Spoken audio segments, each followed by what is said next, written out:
Okay, hello everyone. Welcome to the Blueprints for Belonging session. My name is Cynthia and I'm joined here with Zarinah.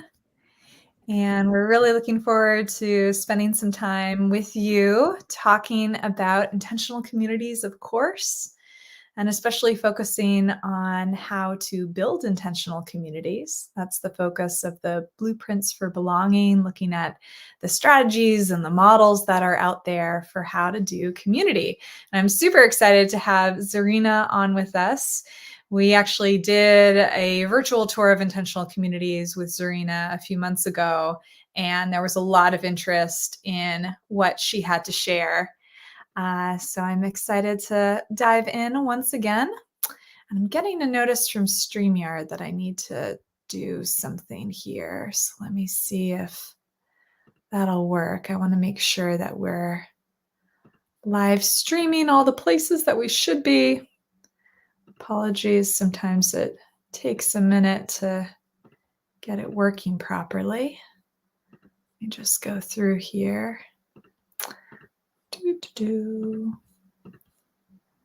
All right, now I'm going to try this again with our sharing.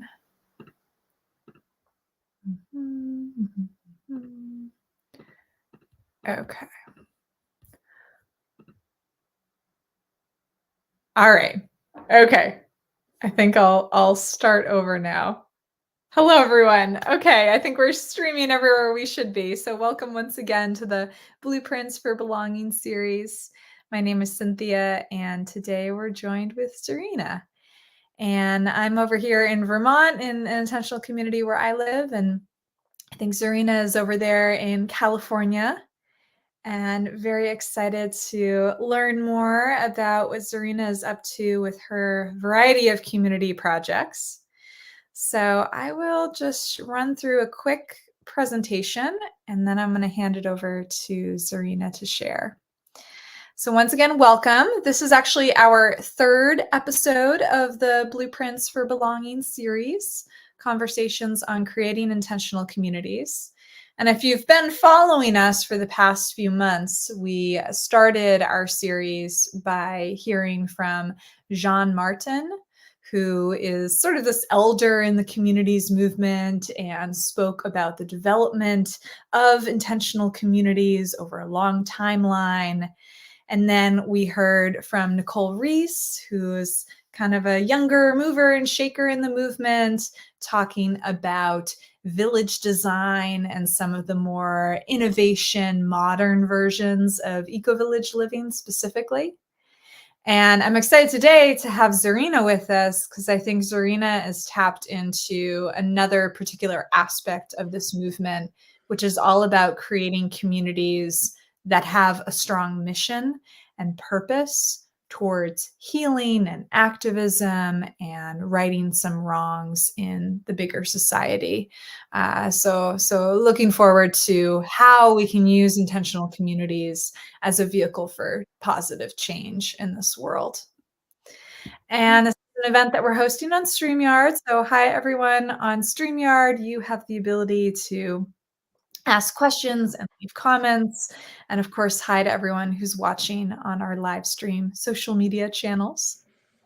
So for the folks in StreamYard, I really encourage you to use the comment box to have a conversation along with myself and Zarinah.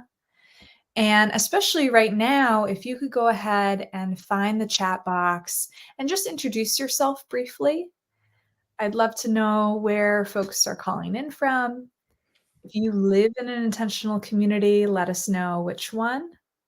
And also let us know what you hope to learn or get out of the session. Why did you choose to take some time out of your day to be here? And I can see, yeah, Betsy and Rains. Hello, also from California. Yeah. Aw, beautiful.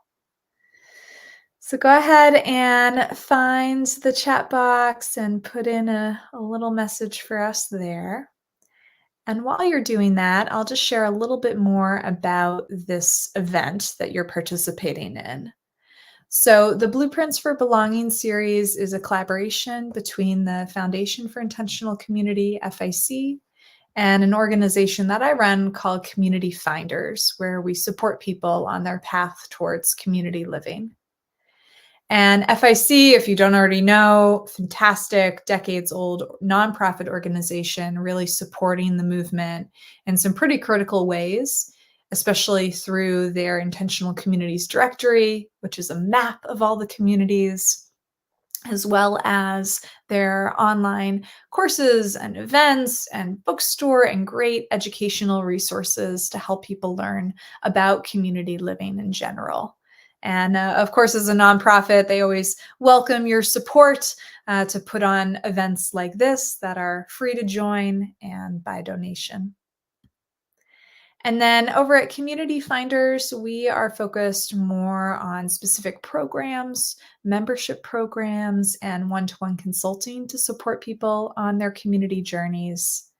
And we do that through myself doing one-to-one community matchmaking, helping people find communities to join that are a good fit for them, as well as through our two membership programs, the Community Finders Circle and the Community Founders Circle. So people who want to find or start new communities.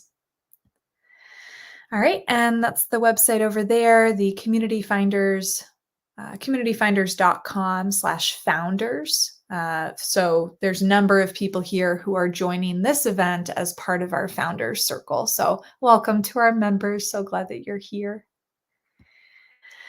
All right, so I think that's just about everything. Yeah, it's my pleasure to have Zarinah on and welcome her. As I mentioned earlier, we had Zarinah on the other monthly event that I do, the virtual tour for intentional communities, and there was a lot of interest in what she had to share with us. So I'm excited to kind of go a level deeper with us here today. I'll read briefly from Zarinah's bio. Zarinah is the co-executive director of District Commons, which is a nonprofit working to amplify the emancipatory power of communities. Ooh, I love that. Emancipatory power of communities to create collective possibilities. And she is helping to steward multiple intentional community houses that center on the needs and wisdoms of formerly incarcerated individuals. And that's the Second Life Project, if you want to go and watch the virtual tour of intentional communities event that I think we did in March. So yeah, up to a lot of great work, and I'm excited to hear directly from Zarinah. So I'll remove my screen share. Hey Zarinah, big welcome to you. Oh, it's so nice to be here. Thanks for having me. I love the blueprints for belonging as a concept. Is really wonderful. Great. Can you see my screen? Here, I'll bring it up now. Now we can see it. Great. Yeah, it's really lovely to be here. It's really nice to see lots of familiar names in the chat. So that's really great. Yeah, so today I'm going to talk to you about a specific kind of blueprint for belonging, which is building community in the wake of incarceration. And I want to start off by just saying, for me, intentional community has been really transformative. I've been living in intentional community for 12 years and living in accidental community for longer than that. And I've really witnessed firsthand the ways that we can get free together, the ways that we can build things that would have felt impossible to build alone when we're in community. And so for anyone who's thinking about finding intentional community or building, I encourage you to keep going on your path. It can be really, really wonderful. So today, yeah, we're going to talk a bit about some of the explorations that we've had over here in the Bay Area in our sort of path of building intentional community. So I want to start off by saying that I'm calling in from what is known as Ohlone Land, presently known as San Francisco. Our community contributes a monthly voluntary land tax to the Segoria Tay Land Trust, and we encourage others in California to do the same. I also want to acknowledge the many people and communities that have inspired this project and led the way in generations past. I want to witness those who are currently incarcerated, have become reincarcerated, and to those whose lives were lost waiting to come home. So just to introduce our community, it's a broad bunch of people. I just grabbed a few of us here. We have many cats, and I've just got one cat featured here today, but there's many humans and non-humans that are part of our community. And I want to sort of just start off by just introducing our sort of theory of change, which is that on finding ourselves in intentional community and having a lot of our sort of emotional and home needs met, we started to think about building windows where there once walls. So one of the things I think many people oh, it's too small to read. Is that the feedback I'm getting? Yeah, it is a little small. I wonder if there's a way to make it fuller screen, or I'm gonna see if I can fiddle with something to make it bigger. Yeah, I think as we found ourselves in intentional community, one of the things that I certainly noticed is that intentional communities tend to be accessible and open to specific demographics of society, and they're not really available to everybody else. And so I started thinking about this idea of building windows where there were once walls between sort of segregated and siloed parts of society. So I'm going to introduce Second Life. Don't worry if you can't read the text. I'll read it out for you. So Second Life is an autonomous, self-determined, intentional community project, and it's built around notions of transformation and empowerment with, by, and for formerly incarcerated humans. We are interested in alternative forms of justice and values. And we build homes that are centered around personal and collective transformation, healing, and what we call mutually assured autonomy. And what I mean by that is autonomy is hard to achieve alone, but together we can sort of mutually assure each other's autonomy. So I'm going to introduce a few houses. So Sigil is our first house. Sigil is a 5-bedroom place in Lower Haight of San Francisco. It's home to 6 individuals, and the residents are a mix of people coming out of long-term incarceration and not. Sigil is our flagship house for the Second Life project, and we've been going much more than 2 years now. Sorry, this is an old slide. We've been going for about 5 years. So you can just get a sense of the vibes here. You can see our cat, and I also want to introduce the Embassy, which is where I live. The Embassy is 12 years old. We have 12 bedrooms and 11 humans and some non-humans also. And the third place I'm going to introduce is Template House. This is our second home for people coming out of incarceration in San Francisco. It sits above 2 commercial spaces that are used as community hubs and sort of interfaces between the home and the public, which is a really lovely model, as it creates a lot of throughput and flow. This is what Template House looks like. It's a sort of historic Victorian in these very bright, vibrant colors that you often see in San Francisco. And I just want to show you a little map. So I don't know if you can see this on the small screen. Is that getting bigger for you? Yes. Yeah, that's much better. Yeah. Yeah. There we go. There we go. So you can see the Painted Ladies up here, which is a sort of historic area of San Francisco. And our 3 houses, as you can see, are really close together. So they're close enough that you can run over and get tomatoes, which is a really nice distance for sharing and for kinship and collaboration. So we have a very, very sort of small, tight-knit group there. So this is Template House. This is the sort of vibes. You can see there's a lot of liveliness. It's a beautiful space. There's a lot of plants. We've got our little cat there.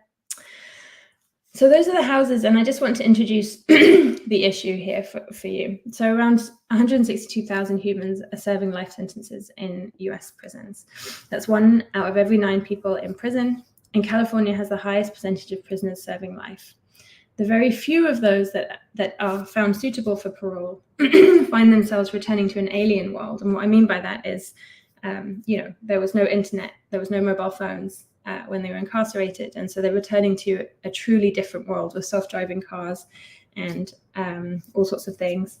They're also returning to one of the most expensive cities in the world and a society in the midst of a loneliness epidemic. And so it's a really challenging experience for people to come home. So the issue is, how do we build the social bonds that sustain life after carcerality, but also after any kind of experience that keeps humans isolated from the kinds of kinship they need to not just survive but thrive. Okay, so I'm going to share our entry story, and I think Cynthia's got a YouTube video for you to watch. I couldn't get the audio to work, so so we're going to ask you to switch to Cynthia's audio. Okay. Yeah, I'm bringing that up now. Let me get it. And it's the sigil one first? Yeah, sigil. Sigil? Mm-hmm. Yeah.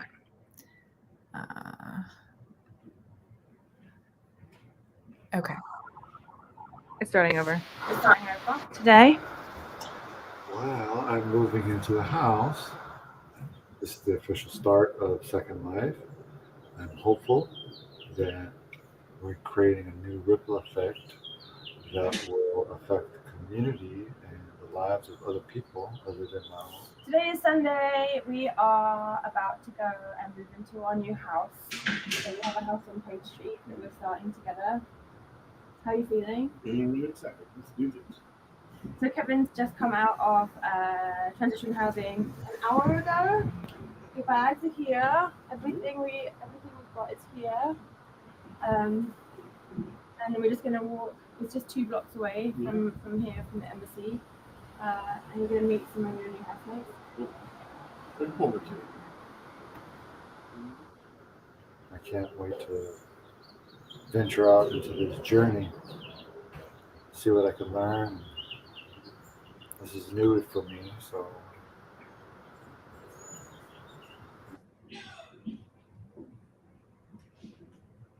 We're in our new house. Welcome to the house. Okay, so what questions am I going to ask you? What does this house mean to you? A new beginning. Absolute freedom. And knowing I have a lot of good friends. Yeah. But I guess for me, the house, it is a symbol of hope. I don't know, it's kind of weird because, I mean, it's just amazing how things just developed over the few months and how we got to this point. I mean, like, we had an idea, and the idea just gained momentum, and with hope and some work, and here we are. And now we're hopeful to build something better. They can help others in the future too. Yeah. And so that's what it means for me. It's like this is an environment of healing. We get past the difficulties of our past. Yeah. It's amazing.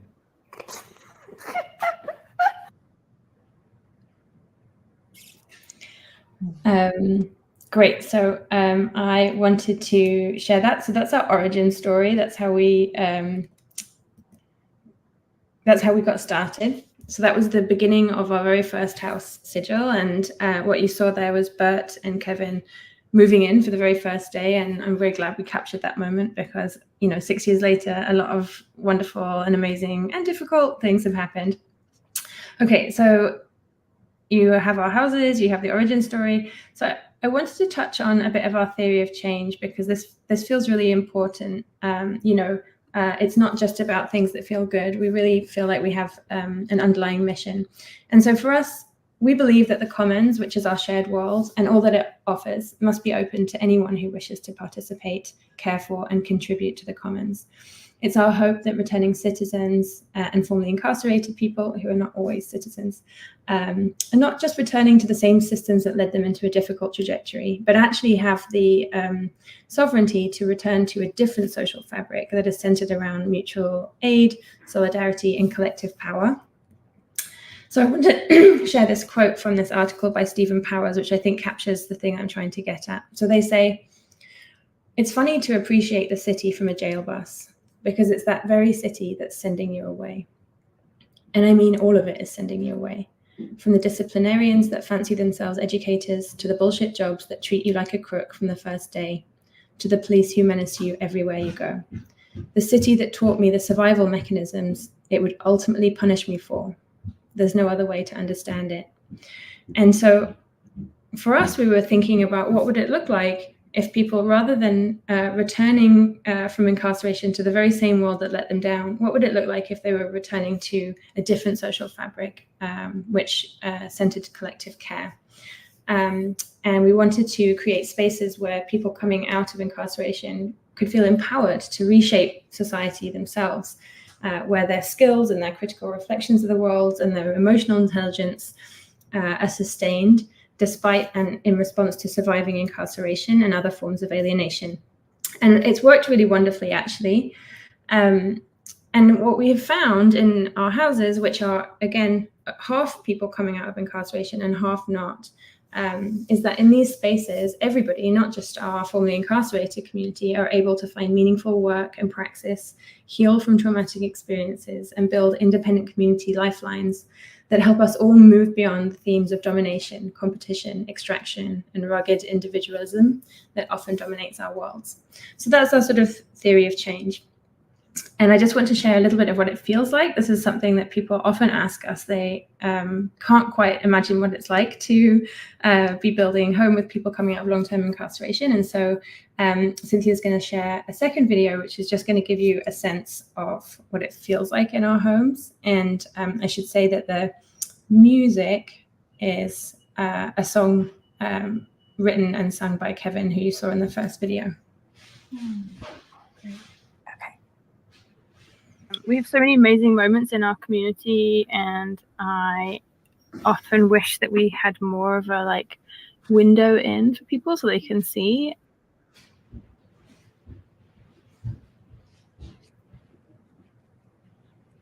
Now I know you got your reasons for why you've been hurting so long in your life. You're searching for meaning, oh, but sometimes you just gotta move along. Oh, and I want you to know, baby, I'm gonna take it slow, 'cause I'm so crazy in love with you, baby. Sometimes I don't know if I should even breathe. Don't wanna scare you, don't wanna fail you. Oh, girl, I need you to believe.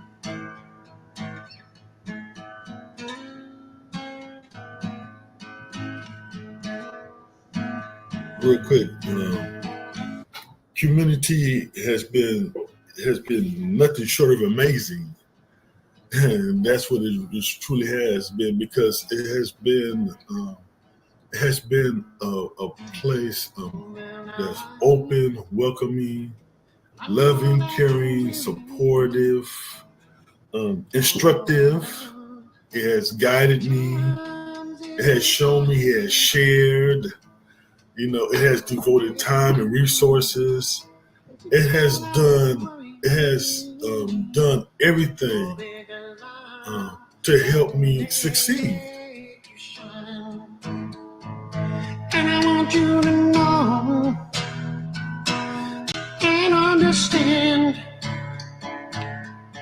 girl, I've never felt this way as a man, 'cause I am so crazy. Happy birthday. Sometimes I don't know how to leave. Don't want to stay. Oh my gosh, that's Oh, girl, I need you to believe. Yes, I'm so crazy. Great. Yeah, thank you so much. Oh. Yeah, so it feels important to share the videos because, you know, we can present a good story, we can tell you all about what the buildings are like, but the coziness and the care is really the sort of fabric that's important to share, and I think that's only really captured in these videos or in our family dinners, which everybody is welcome to come to. If you're ever in San Francisco, all of our houses have family dinners, and you're welcome to join.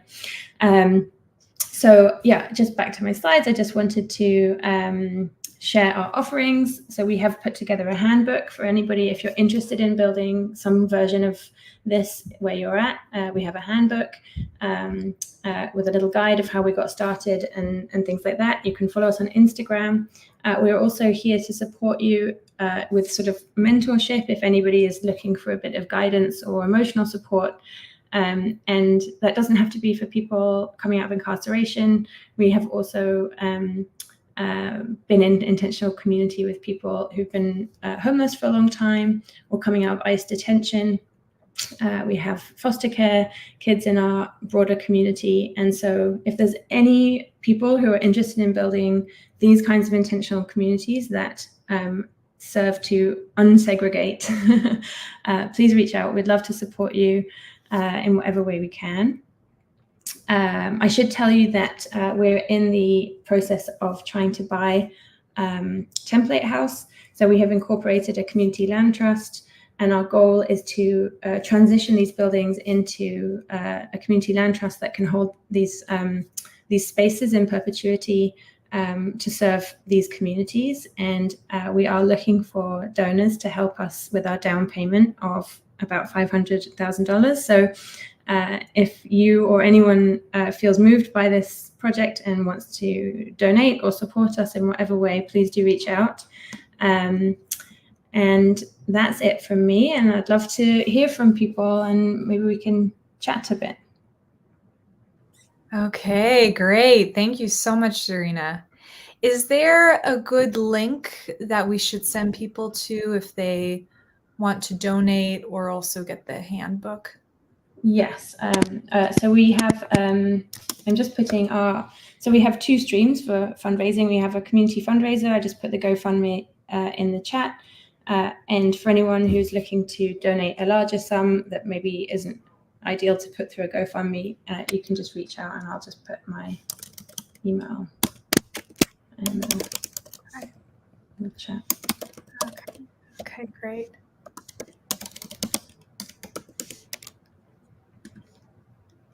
Okay, good. commons@districtcommons.org. Mm-hmm. Okay, good. Oh, well, I love learning just each time, like a little bit deeper or catching new things about what it is you're working on. So I guess based on your fundraising campaign, am I correct then that the houses you're operating in as a community, you don't own, but there's like a landlord, or how is it working now? And I love that you want to transition it all to a community land trust. That makes so much sense, and I hope it works. Yeah. So Sigil is rented, and in some ways that's wonderful. It's a rent-controlled building, and so it's great in that way. Template was purchased for this purpose by some friends in 2019, and the sort of like the intention was, look, we'll buy this house, you build in it, and eventually we'll transition it over to collective ownership or some sort of land trust entity. And so this is part of that path that we have always been on. And so, yeah, it's pretty exciting, especially in a city like San Francisco where the, gentrification is really intense and affordable housing is getting harder and harder to find, to think that we can take some of these old, beautiful San Francisco buildings and transition them into entities that will preserve them as housing rather than a sort of commodity on the speculative market. So that's pretty exciting. Yes, it's so exciting. It's so needed right now. I'm just really happy to know that you exist and that other people who are listening and watching can learn about this model and also think about ways that they too can participate. So I really want to encourage folks listening to ask questions. You can just put your questions or your thoughts as a comment. Really encourage you to do that if anything comes to mind. Can you, because I know you have a handbook about how to replicate this model. Mm-hmm. If you want to just introduce some of like the first steps in that process for somebody out there who maybe has a house or doesn't have a house but wants to engage, like I don't even know how one would begin with. Do you like contact the prison? Is there like a certification process? Like what? Yeah. And I can bring slides if you want me to. Yeah, I don't know if it's useful to people. I can run through a sort of guide, but certainly if you are someone who has a building or wants to start something like this is sort of like roughly how we have done it. Find 1 or 2 people that have a similar vision to you. You don't need to find the whole crew. Just find 1 or 2 other people who are excited to build something like this, and just start gathering, whether it's in a weekly group or an event series, so that you have those relationships in place. We spent a long time. So our origin story was Dungeons and Dragons. We ran a Dungeons and Dragons game together for about 3 years before we started to build housing. And by that time, we had very good relationships in place. Tip from us, remember this is mutual aid, not philanthropy. We're really building our lives together. It's a reciprocal situation. And for us, we really, we don't consider ourselves a program, even though sometimes the outside world likes to think of us as a program. And consensual engagement is a really key part. Once you've got your crew together and maybe you've had a regular potluck and built those sort of organic friendships, then start thinking about your collective vision. And a really important thing to think about is who's missing. So the way the world works is that there's always a certain large swathes of society that are missing. The vision doesn't have to be too controlling. It doesn't have to be too firm. It's just helpful to have a vision for your first 6 months at least. I encourage people to think about the things that are really important to you. What's the deal breakers, and let yourself be fluid on everything else, because ultimately you want your community to be, the form of your community should include all the people involved. And at the beginning, not everyone who's going to be involved is there. And so it's important to allow some elasticity in those things. When you're thinking about who's missing from your social ecosystem and who you want to include, figure out what groups already exist. Sometimes there's reading groups or support circles that you can reach out to, and just put a flyer on their wall and say, hey, we're looking to build community with people. Drop into our potluck if you want to join, or join, here's our WhatsApp community if you're interested, things like that. Yeah, my top tip is don't be afraid to think big, and don't be afraid to start small, and hold those things together. You can have a big lofty vision, and my big lofty vision is much bigger than perhaps what we shared here, but we got there through very, very small steps. We just started a potluck, we just started a Dungeons and Dragons game, and then from there great things emerged. Find time to gather regularly. Just start hanging out in whatever shape or form. Maybe it's a knitting circle, maybe it's just a discussion group, maybe it's just tea and donuts, and get your people into the same space together. From there, you can listen to what the group is asking for and what they need.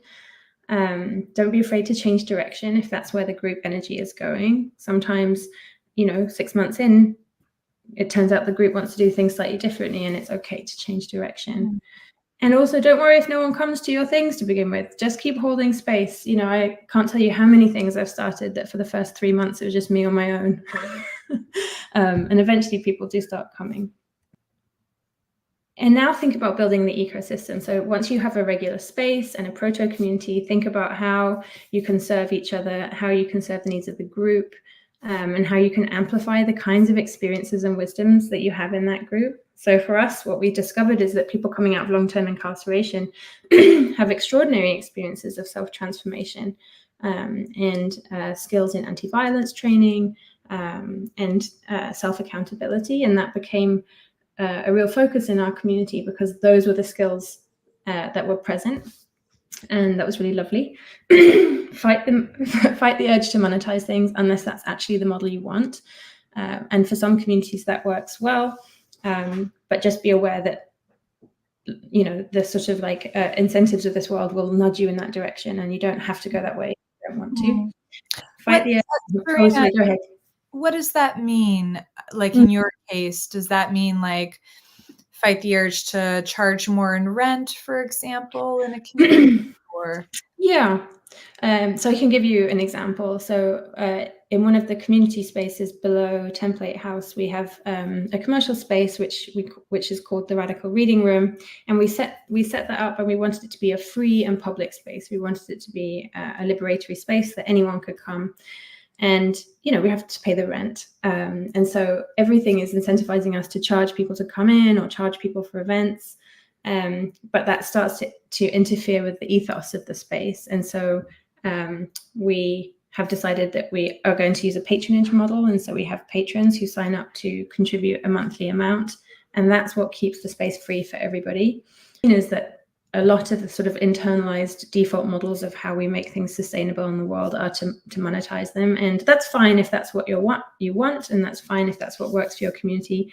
But if that's not what you want, push yourself to think about the other models that you can come up with. Be creative. Yeah, be creative. And if you feel stuck, then reach out to other people that you see who are finding alternative models. Yeah. So this is a sort of diagram of what our Second Life community looks like, actually. This is what it really looks like on the inside. So we've got these houses, and then we have support circles. Some people come to the support circles, some people don't. Some people just come to the D&D games and the board gaming evenings. Some people come to the house meetings, some people don't. And you don't have to look at this too closely. What I really wanted to convey here is that we let people engage in the ways that are meaningful to them. And overall, we have a sort of rich ecosystem of participation, but we haven't forced everyone to take part in every aspect of this community. And that allows people to sort of come to us and us to meet them where they're at with their sort of availability. Think about your values as a community, and don't get too caught up being, you know, trying to concretize these on day one. Your values as a community will evolve as you evolve also. These are ours that I can share with you just for inspiration. You don't have to take these, but this is what we settled on for us. And then from there, we really think about the emotional ecology. Like, what are the specific needs and injuries that your community needs to heal from, and really focus on investing on that healing work. So for us, this was like scarcity mindset. People have been deprived of a lot of things: internalized depression, navigating substance use spaces, inclusivity, access to sex, love, and affection is a huge part of the healing work that is present in our community, as people have really been deprived of this. Thinking about relationships that are not coercive, thinking about biofamilies and reconnecting with children. These are all themes that have come up for us in our community, but everybody's community is going to have different aspects. And that's sort of it for the overview of the guidebook. It's a living document, so we continue to add our learnings in as we go. Okay, great. So what you just presented was the overview, and then you go more in detail into the handbook. Yes. Yeah. Okay. Because I could imagine for some people it's like, whoa, that was a lot of steps trying to keep up. But Don't worry, it's in the guidebook, and there's a lot more there. Yes, and I think in the guidebook it's got, you know, example events you can host for your emotional support circles, but also there's a link to my booking link, and if anyone's feeling stuck or just needs some cheerleading, you can just book a call and I'll cheer you on. Oh, that's great. Oh, I love that you do that. Yay. Good. Good to know that you're out there as a resource. And what I took away a few things from just what you presented. I really like the slide where I think it was like think big, start very small. Mhm. Put that on my refrigerator for Mhm. everything I want to do. Yeah. Yeah. Yeah. And also what I got out of it was this idea of staying flexible, Mhm. that the community or the group is its own living thing with the people that are part of it. And it may not be exactly how you imagine it right now. Mhm. Being open enough for that change to occur. I think a lot of the times I've seen new intentional community founders who put a lot of work into like figuring out the entire system and all the different roles in the community and what the like garden's going to look like and the architecture and just all these little pieces, and then they kind of miss the possibility for the community to take a shape beyond what they could imagine. Yes, and yeah, so I often think about the role that I hold in stewarding intentional community almost as like it's about creating, your goal is to create a garden. My role is to just like make sure that the soil has been tilled, and then whatever grows there can grow there. And sometimes you need a trellis, and cool, we have a trellis. We've got a list of like different food systems you could use, or here's a list of different food suppliers, or here's some financial tools that have worked in the past. And so providing what I think Rich Bartlett calls minimum viable structure. What is the minimum viable structure that a garden needs for a beautiful sort of menagerie of different plants to grow, which is very different from, I have a vision, here's the rules, here's the deal, this is where we get cheese from, go.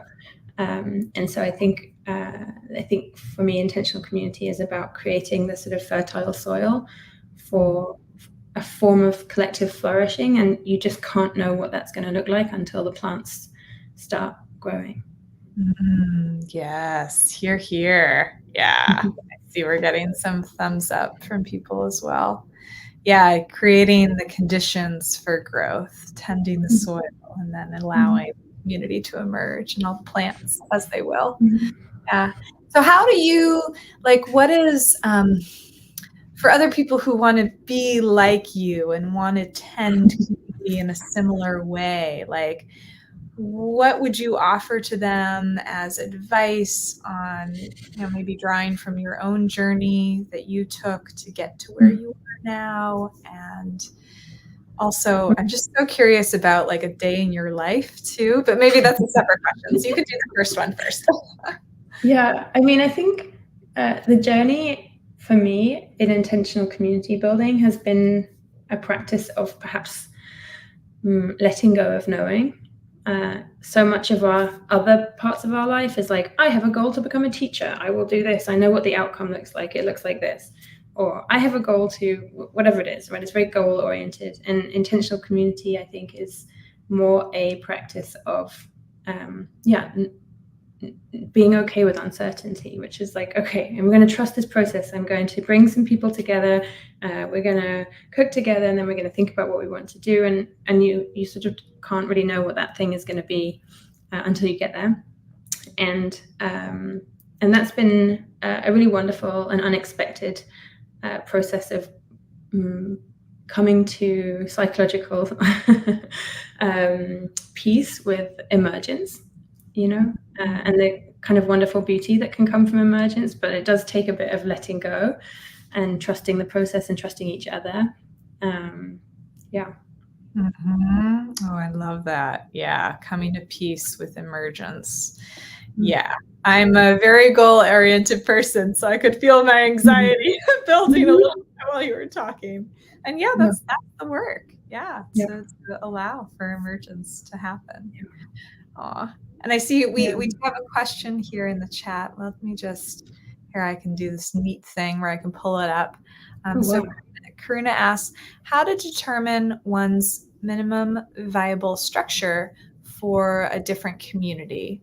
What criteria or questions to ask?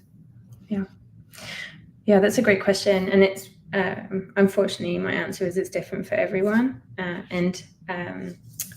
so building life with people coming out of long-term incarceration, it was easy for me to just be like, hey, you all, we're free now, we can do anything. But actually that was very stressful for people. And so we developed this sort of framework that we call stewarded autonomy, which is, the agony of choice when you're deprived of everything, going from I'd never choose where my toilet roll comes from or what food I eat or what time I go to bed, to complete sovereignty is actually very stressful. And so we gathered and we talked about this, and I said, look, this is where we're going to get to. We're going to end up in a place where we're taking care of our finances, and maybe some of you want to join some of the legal structures that run this house, but from where we are now to that place, that path can take as long as you want. It can be a fluid, flexible path. It doesn't have to grow linearly. And let's figure it out together. And different people had different requests for the kinds of structure we have. So for us, our minimum viable structure is we have shared food and shared utilities. We take care of the collective space together. And we have house meetings and we make decisions together. And that was enough of a loose structure that allowed everybody to step into that process. And I think if we'd put more in place, it would have felt a little bit too oppressive. And that's what worked for us. And slowly over the years, people feel ready to sort of take on ownership and participation, and that's worked really well. Okay, great. What is your decision-making process in your community?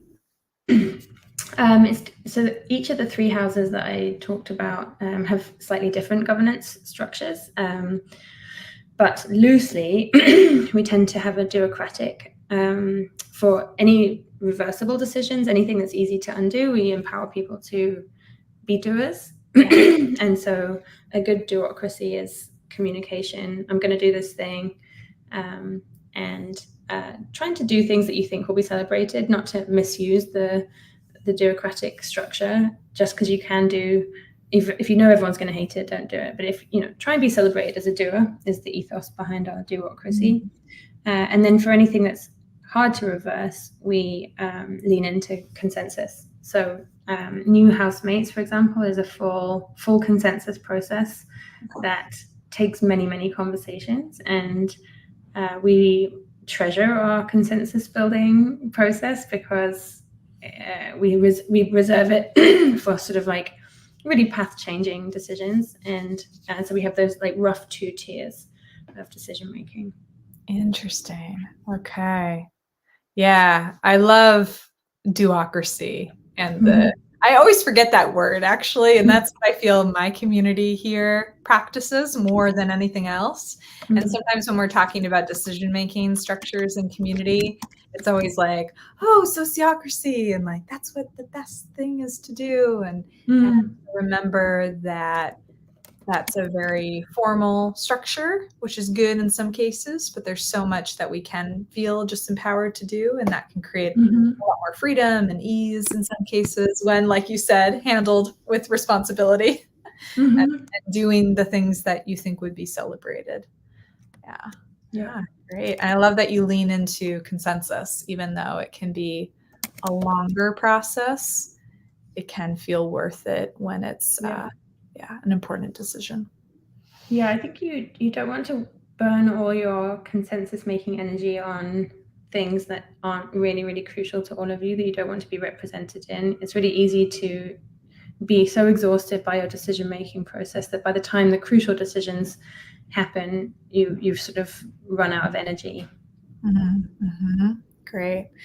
Okay, I see that Betsy has asked a really juicy question. Just going right for it. Thank you, Betsy. So Betsy is asking us, money or sex, which have been the most challenging or enabling to address? Sex. Okay. Yeah. Hang on, Betsy, do you mean access to sex or biological sex? Giving Betsy a minute to type. Yeah. by, you know, I think a lot of people are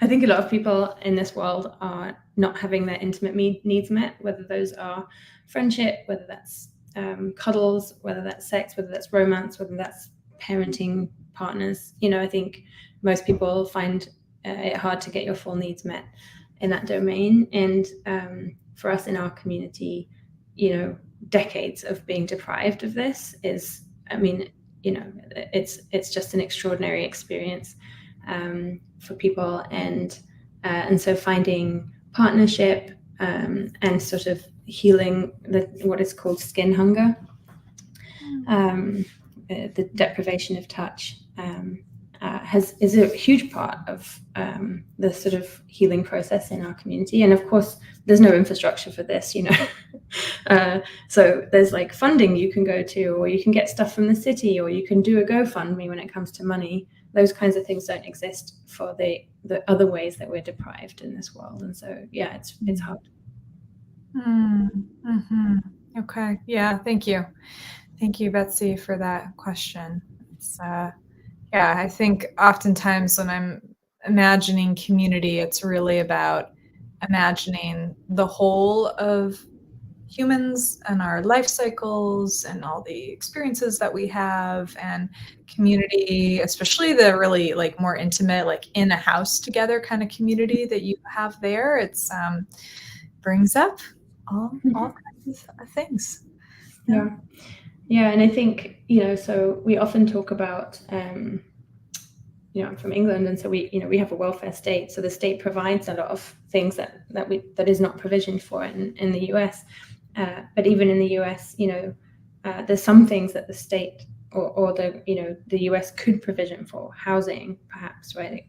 And so the state can provide housing, but it cannot provide home.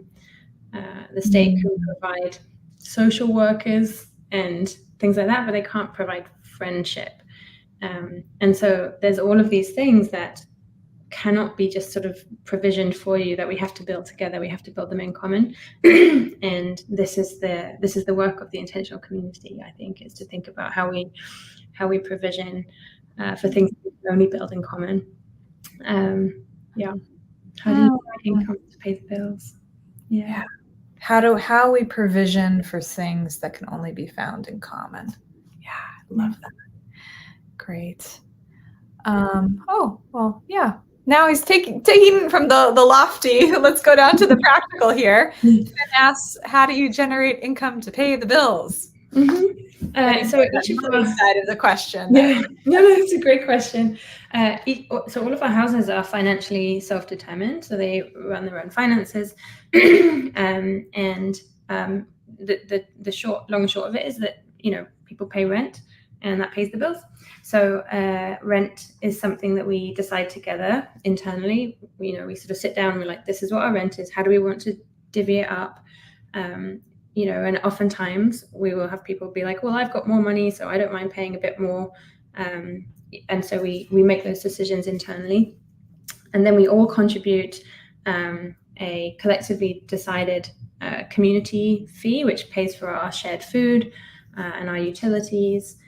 We have a small supplies account for, you know, tools and things like that. And again, that's sort of decided collectively. And we have a bank account that we put all that money into, and then that's sort of managed between us. And then I think sometimes if we want to do things that sort of step outside of that financial model, so we're trying to get a hot tub in our garden right now, we'll, you know, do something like host a dinner as a fundraiser and be like, help us get our hot tub installed, and things like that. We do have this commercial space below the residential area of Template that we could tentatively run a business in. If we wanted to. I haven't really got space to take on a new project, but it would be kind of wonderful to have a sort of cooperative little business running in the commercial space that could help fund some of the other communal projects. But that's just a hope and a dream right now. Gotcha. Okay. How do the rent prices in general in the communities compare to rent prices in the area in general? And have you ever thought about, or do you do already, more of a dynamic renting price structure based on income level? How does that work? Yeah, we've tried lots of those. I think our rent is like fairly normal compared to San Francisco, and bearing in mind that San Francisco rent is not normal. So it's locally appropriate and globally inappropriate. And yeah, we have done a fair amount of sort of thinking about why rent is divvied up the way it is. At the embassy, for example, some years ago, we tried a model where we just decided what. So we started off thinking like, oh, maybe we should have rent divided up by income rather than the size of your room. And then we sort of realized that lots of people have got debt and things like that. And there's all these other factors that play into it. And so we ended up settling on an idea that we should just all pay what we thought we should pay, and then scale it up to cover the amount that needs to get paid. And we did that for 6 months. It was very interesting. And it is worth trying these different things because you learn a lot about what feels fair and what feels unfair, and the sort of weird emotional experiences that come up when you self-decide these things. We like to rally against the sort of rules, but actually when you're making those decisions for yourself, it comes with emotional experiences that are surprising sometimes. And certainly at Template and Sigil, we make those decisions together. And so sometimes someone will be short of money and everybody else will pitch in so that their rent is a bit less while they're short of money. And so we largely take care of each other in that way. Okay. So more, a conversation, or when a need arises, then there's that duocracy, or that empowerment to step in and support. Yeah. Okay, great. Well, I have another question for you that maybe is a good one to wrap up on. So I caught earlier when you were presenting, you had mentioned something like, my vision is even bigger than what we have created now. But by starting small, we've been able to do so much. And it got me curious about what is your, like, Zarinah, what is your bigger vision? Like, what is it? What is the bigger, aim that you're working towards with all of this? Yeah, I think my bigger vision, I think of our intentional communities as spaces where we can create a little bubble that is separate from the rest of the world, where we can explore why things are the way they are, and we can try things differently. And then when we start to create relationships between our intentional communities, then we start to build ecosystems of sharing and kinship and resilience. And as those ecosystems get larger, you're starting to see actually like new economic systems forming. We have a little food share going on with some of the other community houses near us, and we happen to have a garage, and so we order a ton of food, and then other people come and get the food, and so you're starting to see different forms of sharing and kinship happen between the houses. And then I think for me the larger vision is something along the lines of community homes are a form of home economics that prop up our larger economic system. And so they have a tremendous capacity to change and shape our society. And I'd love to see a proliferation of these kinds of spaces that are not just reclaiming our capacity for kinship and care, but are also reclaiming a sort of economic system that serves life. And I guess, I think the power, if you think about how widespread the nuclear family is, and then you start to think, well, what if actually intentional community was something as widespread as that the whole fabric of society would start to look really, really different, And so my hope for intentional community is that it is both a sort of like petri dish for us to try all these different kinds of ways of living and self-governing, but also that if we all sort of join hands and be in collaboration, that we create a really rich, diverse form of society that could be really transformative if we let it be. Yes, you're here. May it be so. Oh, love that.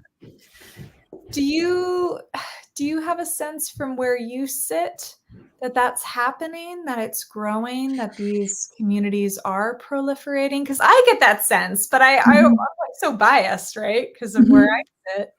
What do you think? Yes, I do think that's. I think the energy is there. So a couple of things. One is that, you know, something I witness is that the intergenerational lifespan of communities is quite short. So you often see, you know, the 70s communes aren't around anymore, and we don't have any information from the 70s or the 80s communes or the 90s communes. You know, so that the intergenerational learnings is often lost, and I think that is part, you know, and we don't see that with the nuclear family, right? The nuclear family, we're like, we know our grandparents and we know the lessons from our grandparents, and so there's this intergenerational passing on of knowledge and traditions that makes it feel really easy for the next generation. They just know what to do. We don't really have that for intentional community, which is partly why I'm passionate about the community land trust model, because I think that is the thing that allows us to pass on both buildings and humans and knowledge to the next generation that are going to be building in this space. I also think that, you know, we have a lot of like housing law and various like ways in which the systems in place don't protect intentional communities and sometimes threaten intentional communities. And so whilst I see a lot of energy to build, and I am seeing a lot of proliferation, there's a lot of community houses in the Bay Area and all across the US. We're also up against some challenges, and I think if we want to see this proliferation sustain, we have to start thinking about the infrastructure, the legal entities, the intergenerational wisdom, housing law, and things like that are going to support this way of life. Yeah, we sure do. Yeah, you're reminding me, on Thursday, actually, we're hosting a workshop with a woman, Sarah Wells in Denver, who's a real estate agent who is directly trying to confront and untangle these housing laws that make it really hard for intentional communities to get started and get sustained. So yeah, I appreciate all of us working on these different aspects of the problem so that we can allow for, because it wants to happen. Like you said, the energy is there. It's just like creating that fertile soil and all the conditions for the garden to flourish. Yes. All right. Well, thank you, Zarinah. I'll let you go. And thank you, everyone, for participating and listening. Thank you for the work that you're doing, all of you in your different communities out there. Really glad that you're here. Hope you got some inspiration, some nuggets of wisdom. Hope to see you back next month for our next Blueprints for Belonging event. And yes, thank you, Zarinah. Thank you for your time and everything that you're doing. Appreciate you. Okay. All right. Bye, everyone. Yes, and please come visit. Bye-bye.